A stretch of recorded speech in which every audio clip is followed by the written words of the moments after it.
Назарбаевтың 30 жылдығы патшалық биліктің 300 жылдығынан, кешегі советтік биліктің 70 жылдығынан асып тосып кетті. Біздің халықты аздырып тоздырып жіберді. Қай жағынан болсын. Біз мына 30 жылдың ішінде құл қылды, қазақ тілі базардың да тілінде керек қылмайды. Осының барлығы бір адамның шетсіз шексіз билігі бізді соңында құлдыққа қайталап келді. Жаңағы патшалық биліктің, советтік биліктің жасаған құлдығынан мына құлдық бізді қай жағынан болсын аздырып тоздырып жіберді. Діндер кірді, түрлі жамағаттар да келді, теріс ағым келді, басқа да қазаққа күліп күңіріп төрге шығып алғандар өте көп болды. Біздің қоғамда барлығы бай, тек қана қазақ қана кедей. Ақиқаты осы. 30 жылда ең сорлы біздің қолымыздан келмегені Павлодар мен Петропавлды Ұйғыр ауданының атын ауыстыра алмауымыз бұл үлкен сорлылық. Және қазақты қырған осы Алматының тарихында қанды оқиғалар жасаған Шоқанның өліміне кінәлі Колпаковскийдің атында көше Алматының қақ ортасында әлі күнге дейін тұр. 30 жылдың ішінде Колпаковскийдің атында көше болу деген сорлылық. Енді Қазақстанға ешқашан аяғы тимеген, Қазақстан деген өмірінде білмеген Тимирязев деген болған. Ал енді Тимирязевқа біз ең керемет әдемі көшені беріп қойдық. Осы қазақтың мемлекетін құрған, жер үшін күрескен, ұрпағының христиан болып кететін, шоқынып кететін, орыстанып кеткен бәрін біле тұра, қазақ сізбен біз шоқынып кетпеуіміз үшін, сізбен біздің ұрпағымыз аман болуы үшін өзінің ұрпағын құрбандыққа шалып жіберген Әлиханның атына беріп қойған көшеміз анау аэродромный деген барахолканың артында тұрған шолақ қана көше, өмір бақи қоқыстан ашылмайтын жын шайтанның, жын жыбырдың бәрі сол көшеде. Мысалға, міне біз ұлттық тұлғамызға осылай қарап отырмыз. Алматыда Кенесарының ескерткіші бар ма? Әлиханның ескерткіші бар ма? Жоқ. Ал Александр Невскийді қойып қойдық. Біздің идеологиямыз. Өткенде ойбай Нұреке, сенесіз бе? Мен жерге кіріп кете жаздадым. Өткенде бір жиынға қатыстым.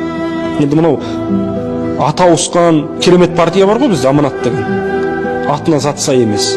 Сол партияның бір жиынына қатысып отырмын. Мен қатысайын деп қатысқам жоқ. Бір азаматпен кездесуім керек болды. Ол сол жерде делегация екен. Соны күту үшін амал жоқ кіріп отырдым. Өйткені дала қапырық ыстық болғаннан кейін қарап отырсам біздің бір қатарлас жігіттер шығып алып баяндама жасап жатыр. Кемел адам деп мына кісіні мақтау басталды қолдан. Біз бірінші құдайдан әрең деген даярлағанда екінші құдайды қолдан жасап жатырмыз да. Біз не деген бұл шаршамайтын халықпыз? Не деген біз қолдан пұт жасайтын, неге біз қолдан пұт жасап соған сенетін адам халыққа айналып кеттік? Мен өзіміз заманда мынау қызмет үшін арын сататын азаматтар пайда болған. Қайырсыз тақ, қайырсыз кресло үшін міне осындай қоғамда жалтақ жағымпаздар қалыптасып кетті. Ал енді жағымпаздық жалтақтық қоғамда ұлттың сөзін сөйлейтін, ұлт болып қалыптастыратын интеллигенция ешқашан қалыптаспайды. Тіпті мені өлтірем дегендер де болды, менің артыма үш әріпті де салғандар болды, менің достарым да болды, не бір тіпті ұстаздарымнан шығып звондап осы баланы қойдырасыңдар ма, қойдыра алмайсыңдар ма, аузын бұзу керек деді. Бұзсын.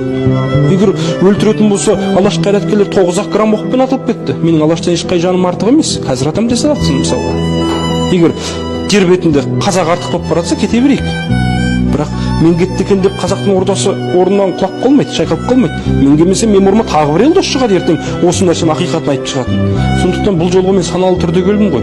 Анау прокуратураның, сотың алаңға шыққан кезде, халық митингке шыққан кезде қарапайым халықты, шал-шауқандарды, бала жетектеген әйелдерді автозаққа салып қамауға келгенде шебер ғой. Сенің ұлтыңның тарихына балта шауып жатқан, идеологияңды кескектеп келіп жатқан адамның ол ақпараттық қауіп. Кәдімгі ақпараттық қауіпіне ие бола алмай отырмыз. Етек жеңін жинай алмай отырып, біз халықпен күресеміз. Бұл сорлылық, бұл надандық. Абайдың юбилейі жақындайды жыл сайын. 5 жылда бір юбилей болып тұрады. Юбилей деген керемет қой. Ақша жасап қаламыз Абайдың арқасында қалтамыз толтырып аламыз. Абайдың туған жыл тойында білесіз, керемет бір домбыра жасамадым. Аспаннан қарасаң, вертолетпен қарасаң домбыра деп көресің дейді.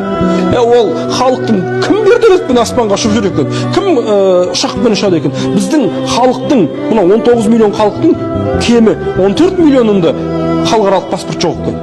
Міне сондай статистика бар. Яғни ұшаққа отырып көрмеді деген сөз біздің халық. Біздің Семейдің қазағы Шымкентке барып көрмеген, Шымкенттің қазағы Петропавлға барып көрмеген. Алып отырған айлығың 100 мың мысалы.